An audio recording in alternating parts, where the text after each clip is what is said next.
Hello everyone, good morning. Okay, so this is National Freedom Movements Part 2. Okay, अब इसका part 3 भी होगा जिसमें हम क्विट इंडिया मूवमेंट और वो वाले सब कुछ डिस्कस करेंगे. जो पार्ट 1 में हमने स्टॉप किया था हम अभी उसी टाइमलाइन से कंटिन्यू करने वाले हैं. Okay, so let's start with national freedom movements part 2 and then इसके बाद एक last part that is part 3 भी होगा, right, because we have to learn all this years in sequence. ठीक है, उसी सीक्वेंस को ऐसे कंटिन्यू करना है हमें. ओके, तो देखो स्वराज पार्टी कौन से ईयर में फॉर्म हुई? तो दैट इज़ 1923 में. ओके, एंड लीडर्स बोले तो CR दास जो कि प्रेसिडेंट थे और मोतीलाल नेहरू जो कि सेक्रेटरी थे. ठीक है, तो यहाँ पे स्वराज पार्टी बनती है. ठीक है, फिर आता है साइमन कमीशन जो कि 1928 में आता है. Okay, see how the timeline goes. See 1923 से फिर 1928. ठीक है, ओके, तो फेब्रुवरी मंथ में ये साइमन कमीशन आता है. Simon Commission basically white men's commission है, यानी कि इंडियन कॉन्स्टिट्यूशन को बनाने के लिए या फिर हम बोल सकते हैं गवर्नमेंट ऑफ इंडिया एक्ट 1919 को ऐसे रिव्यू करने के लिए. ठीक है, आ रहे हैं कौन? साइमन कमीशन के लोग. ठीक है, तो it is a Britain based commission जहाँ पे वाइट मेंस कमीशन है और यहाँ का चेयरमैन बोले तो दैट इज़ जॉन साइमन. ठीक है, हमारे लिए जो हमने गवर्नमेंट ऑफ एक्ट इंडिया 1919 बनाया था उसको रिव्यू करने के लिए ये लोग आ रहे हैं. बट इसका प्रॉब्लम ये है कि all main where British.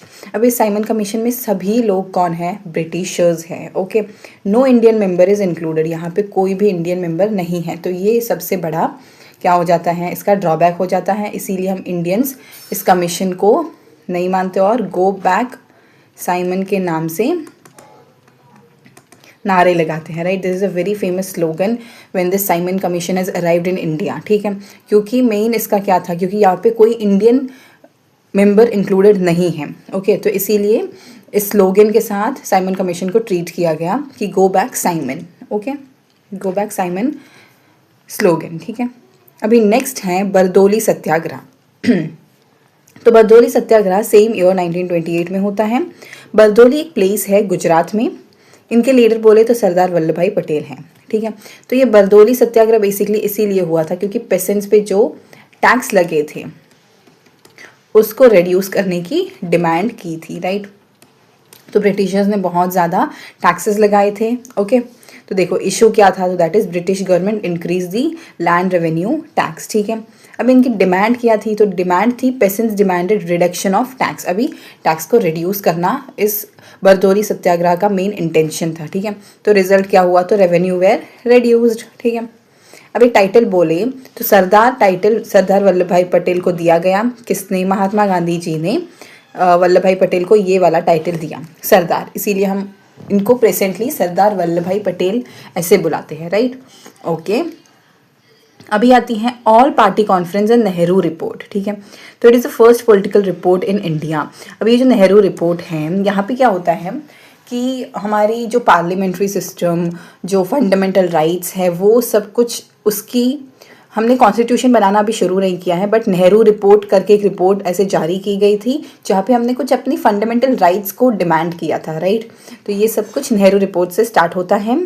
It is the first political report of India. Purpose क्या था? To demand a constitution for India. ठीक है, नेहरू रिपोर्ट का पर्पस यही था कि हमें एक कॉन्स्टिट्यूशन चाहिए, खुद का एक कॉन्स्टिट्यूशन जहाँ पे हमारे खुद के रूल्स हो गए. राइट, तो लीडरशिप किसने की? तो दैट इज़ मोतीलाल नेहरू. ये जो नेहरू रिपोर्ट में ये जो नेहरू हैं वो मोतीलाल नेहरू है.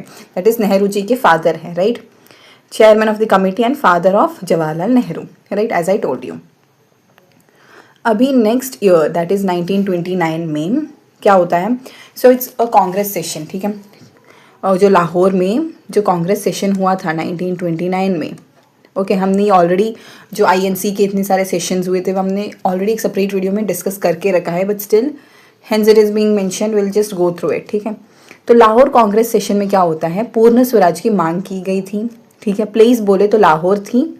ठीक है, और डिमांड किया थी, इंडिया डिमांडेड पूर्ण Swaraj, complete independence. Very important. तो ये क्वेश्चन आने के चांसेस है कि कौन से कांग्रेस के सेशन में हमने पूर्ण स्वराज की मांग की थी? तो that is nothing but Lahore session of Congress. ठीक है, अभी Gandhi started individual civil disobedience movement. ठीक है, तो यहाँ से क्या होता है, द वेरी नेक्स्ट ईयर, ये 1929 है, तो इसके अगले ही साल 1930 में गांधी जी ने क्या कहा कि हम सिविल डिसोबीडियंस मूवमेंट की शुरुआत करेंगे अगले साल से, okay, the very next year.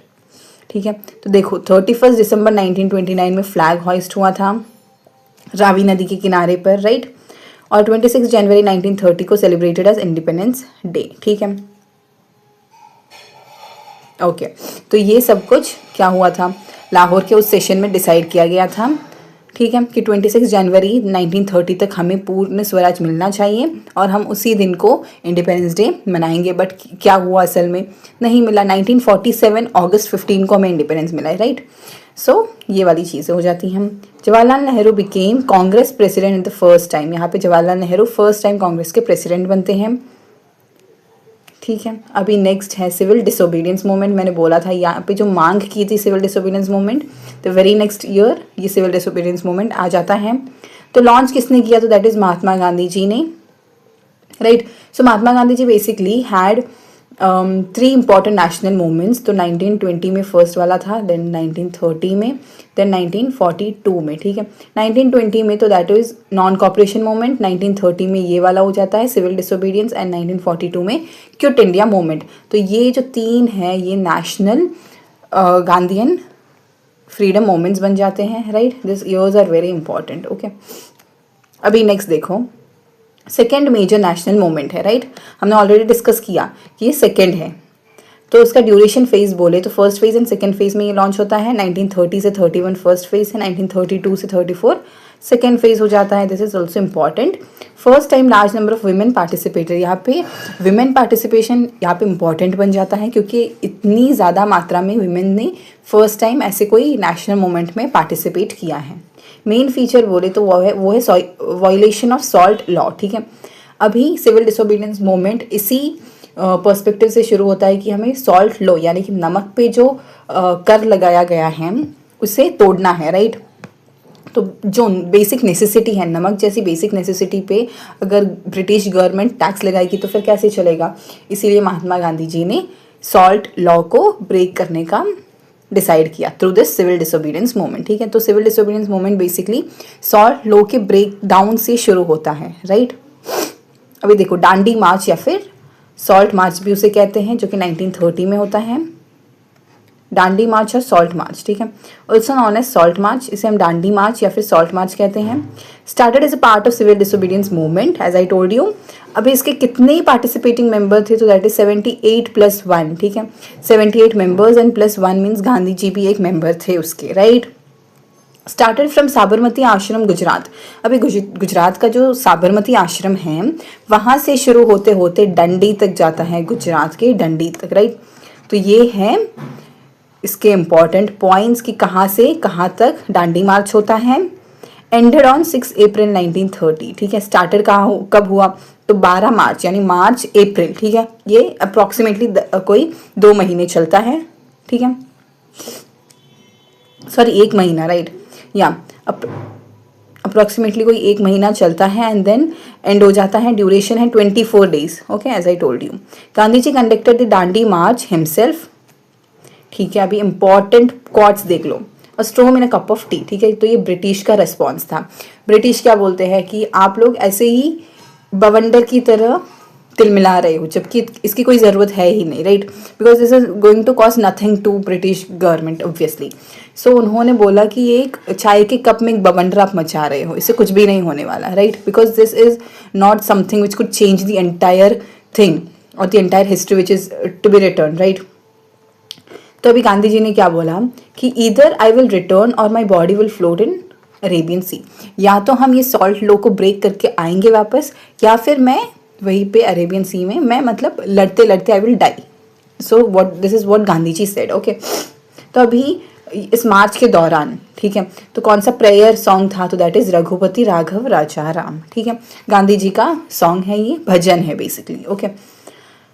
So that is all about the salt march. अभी आफ्टर डांडी मार्च इवेंट्स क्या होता है, 6 अप्रैल 1930 को सॉल्ट लॉ इज वायलेटेड। ठीक है, हमने बोला था कि 12 मार्च से ये यात्रा शुरू होती है, 6 अप्रैल तक होती है, और 6 अप्रैल को ही क्या होता है, सॉल्ट लॉ को वायलेट किया। कैसे, अभी उस डंडी के वहाँ पे जो समुद्र तट है वहाँ से खुद से नमक बनाया और सॉल्ट लॉ ब्रेक हो गया, खुद से नमक बना रहे हो तो उस पर कोई टैक्स तो भरना नहीं पड़ता। तो that is basically how the salt law was violated over here. After arrest Mahatma Gandhi ji, ठीक है, अभी महात्मा गांधी जी को अरेस्ट कर दिया जाता है। अब्बास त्यागजी बिकेम सेकेंड लीडर, ठीक है। अभी उस दांडी मार्च के सेकेंड लीडर कौन बने, तो वो है Abbas Tyabji. This is also important question पूछ सकते हैं। After arrest of Abbas Tyabji, Sarojini Naidu led the movement, ठीक है।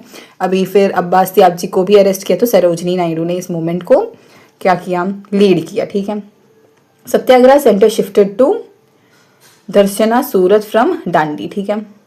तो अभी इस यहाँ पे शिफ्ट हो जाता है सेंटर ऑफ दिस वायलेशन, ठीक है, सेंटर ऑफ दिस मार्च, ठीक है। अभी नेक्स्ट है Gandhi Irwin pact. Gandhi Irwin pact में बेसिकली क्या होता है, तो वहाँ पे ये एक्चुअली समझौता है गांधी जी और आयरन के बीच में। Iron is a viceroy of that time, ठीक है। तो यहाँ पे समझौते होते हैं जहाँ पे गांधी जी ने 11 डिमांड्स रखी थी, राइट। 11 डिमांड्स को रखा था किसने, गांधी जी ने, ओके। तो ये शुरू होता है 5 मार्च 1931 में, आई मीन उस डेट पे ये पैक्ट डिसाइड होता है। Basically civil disobedience movement was suspended, ठीक है। इस एक्ट के दौरान आयरन ने बोला कि आप लोग सिविल डिसोबीडियंस मूवमेंट को सस्पेंड कर दो और आपकी मांगे पूरी की जाएगी। तो गांधी जी ने ऐसी कुछ डिमांड्स रखी, जैसे कि सॉल्ट से टैक्स हटा दो। दूसरी डिमांड हो जाती है जैसे कि अब अभी तक जो हमारे आपने फ्रीडम फाइटर्स को जो जेल में बंदी बना के रखा है उनको छोड़ दो, ओके। सो ऐसे कोई मांगे कंटिन्यूसली रखी गई, जैसे कि मिलिट्री आर्मी का रेवेन्यू कम कर दो, ऐसी बहुत सारी चीज़ें, ठीक है। ये मेन पॉइंट्स क्या हो जाता है, तो agreement between Mahatma Gandhi and Irwin, ठीक है, Lord Irwin, that is viceroy of India at that time, ठीक है। तो ये गांधी आयरन पैक्ट का मेन चीज़ है, ठीक है।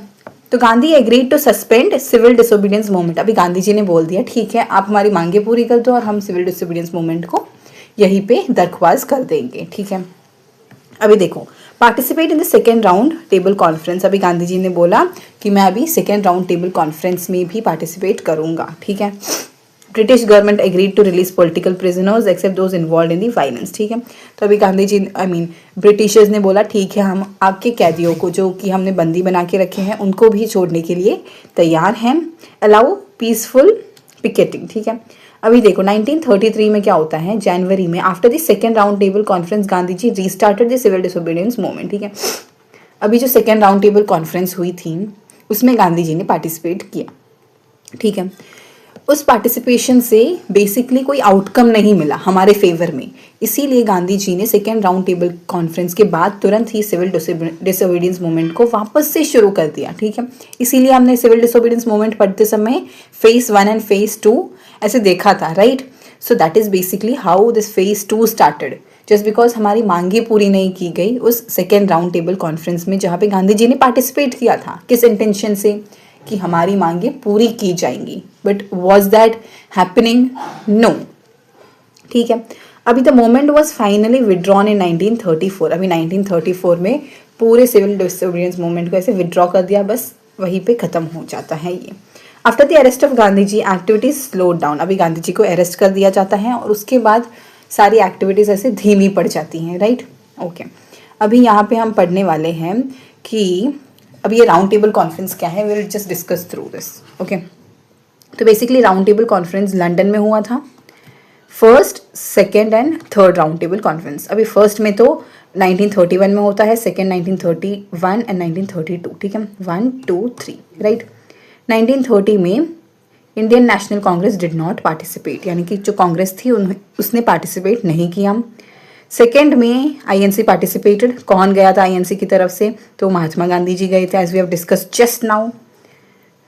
असिस्टेंट ऑफ गांधी जी कौन था, तो he was Madan Mohan Malviya, this is also important. अभी सेकेंड राउंड टेबल कॉन्फ्रेंस में आईएनसी यानी कि जिसका नेतृत्व गांधी जी कर रहे थे, हमने पार्टिसिपेट किया। असिस्टेंट के तौर पर मदन मोहन मालवीय गए थे, फाइन फाइन। अभी थर्ड राउंड टेबल कॉन्फ्रेंस में आईएनसी डिड नॉट पार्टिसिपेट, क्योंकि सेकेंड राउंड टेबल से हमें डिसअपॉइंटमेंट मिला, तो थर्ड में we obviously won't participate, so this is very clear, right. अभी ये वाली चीज़ें देख लो, ये जो सिविल डिसोबीडियंस मूवमेंट है वहाँ पे जो इंडिया का मैप है, I will just basically draw a rough map of India here. यहाँ पे जो एरिया है, ओके, तो उसे हम बोलते हैं देखो नॉर्थ वेस्ट फ्रंटियर प्रोविंसेस, ठीक है, यानी पाकिस्तान, राजस्थान, गुजरात, वो वाला जो रीजन है नॉर्थ वेस्ट फ्रंटियर, वहाँ पे लीडर कौन था सिविल डिसोबीडियंस मूवमेंट का? तो दैट वाज खान अब्दुल गफ्फार खान, ठीक है, Khan Abdul Ghaffar Khan. This is very important. He is known as a Frontier Gandhi, Frontier Gandhi के नाम से उन्हें पुकारा जाता है because he was standing at that border area, right. So Frontier Gandhi, ठीक है। अभी तक पार्टीशन नहीं हुआ है, राइट। ऑर्गेनाइजेशन फाउंडेड, तो वो थी खुदाई खिदमतार सर्वेंट्स ऑफ गॉड, ठीक है, तो वो ऑर्गेनाइजेशन बन जाता है वहाँ का। ऑल्सो कॉल दी रेड शर्ट ग्रुप, ठीक है, वॉलंटियर ग्रुप का नाम है ये, ठीक है। Hope this is very much clear. तो सिविल डिसोबीडियंस मूवमेंट के बारे में सब कुछ हमने पढ़ लिया, plus the North West Frontier Province and everything has been cleared. Hope this is very much clear, right. तो अभी हम नेक्स्ट टॉपिक की ओर बढ़ते हैं, I mean previous year questions की तरफ बढ़ते हैं। एंड देन सी यहाँ पे हमने कहाँ पे एंड किया है? तो दैट इज़ बेसिकली 1932। ये टाइमलाइन हमने 1932 पे आके रोकी है, हमें अभी 1947 तक पहुँचना है, राइट, 1947 तक, क्योंकि वहाँ पे हमें इंडिपेंडेंस मिलती है, right. So the very upcoming video from 1932 से 1947, यहाँ से वहाँ तक हम टाइमलाइन ऐसे कंटिन्यू करेंगे। अभी प्रीवियस ईयर क्वेश्चंस देख लो आप लोग। Civil disobedience movement started by which event? तो डिसोबीडियंस मूवमेंट किस इवेंट से शुरू होता है? दैट इज दांडी मार्च और salt satyagraha, right. Dandi march started on which date? तो कौन सी तारीख पे शुरू होता है? That is 12 March 1930। और कहाँ तक चला? तो 6 अप्रैल 1930 तक चला, दैट इज अप्रॉक्सीमेटली 24 डेज तक चला, राइट। अभी दांडी मार्च एंडेड ऑन विच डेट? देखो सेम क्वेश्चन, 6 अप्रैल को खत्म होता है कौन? सॉल्ट मार्च, ठीक है। Salt march started from which place? तो दैट इज साबरमती आश्रम टू दांडी, ठीक है, यहाँ से शुरू होता है, यहाँ पे एंड होता है, right. Which law was violated during salt satyagraha? Of course salt law. First women arrested during civil disobedience movement, तो वो है Sarojini Naidu, right. First salt law को कौन नेतृत्व कर रहा था? That is Mahatma Gandhi. उसके बाद कौन आया? That is Badruddin, not Badruddin Tyabji, and then आई सरोजनी नायडू, ठीक है। तो ये 3 लोग थे जिन्होंने सॉल्ट लॉ का नेतृत्व किया। The first women to be arrested during the civil disobedience movement was Sarojini Naidu. अभी क्विट इंडिया मूवमेंट हमने डिस्कस किया है नहीं, because this is the part of very next video, but still will go through the questions. Civil disobedience movement was launched in 1942. I have already mentioned, I guess. See, 1920 में होता है non cooperation movement, 1930 में civil disobedience movement, और 1942 में है ये quit India movement, ठीक है। अब ये quit India movement resolution was passed in which place? That is Bombay, Mumbai में शुरू होता है। Famous slogan do or die, it's very important and we all already know, right. Who gave the slogan? तो वो महात्मा गांधी जी ने दिया था। Why is quit India movement called mass movement? क्योंकि पार्टिसिपेशन ऑफ स्टूडेंट्स था, पेसेंट्स, वुमेन्स, वर्कर, सब कुछ यहाँ पे पार्टिसिपेट करते हैं। अभी देखो स्वदेशी एंड बॉयकॉट मूवमेंट, जो कि 1905 का एक चीज़ है, तो that is during the partition of Bengal. हमने स्वदेशी मूवमेंट का शुरुआत किया था, राइट। बंगाल का जब पार्टीशन हो रहा था, we have covered this in the previous video. Bengal partition हुआ था, तभी हमने स्वदेशी मूवमेंट या फिर बॉयकॉट मूवमेंट की शुरुआत की थी। Swadeshi movement was launched against which event? That is partition of Bengal, ठीक है। Who announce the partition of Bengal? तो that is Lord Curzon announced it. Main aim of swadeshi movement क्या था? तो that is boycott foreign good and promote Indian goods, यानी कि जो British से जो चीज़ें आ रही है उसकी डिमांड, आई मीन उसका यूज़ कम करे और इंडियन गुड्स को ऐसे प्रमोट करे। Then home rule movement, we know started in the year 1916, Bal Gangadhar Tilak and Annie Besant. Basically home rule movement में ही Gandhi ji was against this movement, right, because क्योंकि वॉर के टाइम पे, I guess second world war था उस time, उस war के time पे आप होम रूल मूवमेंट लाओगे तो कैसे चलेगा? So Gandhi was against this movement. Home rule movement started in which year? तो 1916 में होता है। Who started home rule movement in India? तो that is Bal Gangadhar Tilak and Annie Besant, इन दोनों ने स्टार्ट किया। Objective of home rule movement that is self government with British empire, ठीक है, विद इन ब्रिटिश एम्पायर, यानी कि खुद की सरकार चलाओ ब्रिटिश एम्पायर में। तो ये बेसिकली ये भी actually previous year, I mean previous video का टॉपिक है। I mean this topic is already taken in the previous video. Khilafat movement, I guess this is also that previous one only. Khilafat movement was related to which country? That is Turkey. The main leader of Khilafat that is Ali brothers, Mohammad Ali and Shaukat Ali, ठीक है, ये 2 leaders थे. So this is all about this one. Basically हमने इस वाले portion से previous year questions नहीं उठा लिए. This is previous videos, previous year questions. Okay, so basically कोई नहीं रिविजन ही हुआ है, so it's okay. So hope this is very much clear and thank you and keep learning.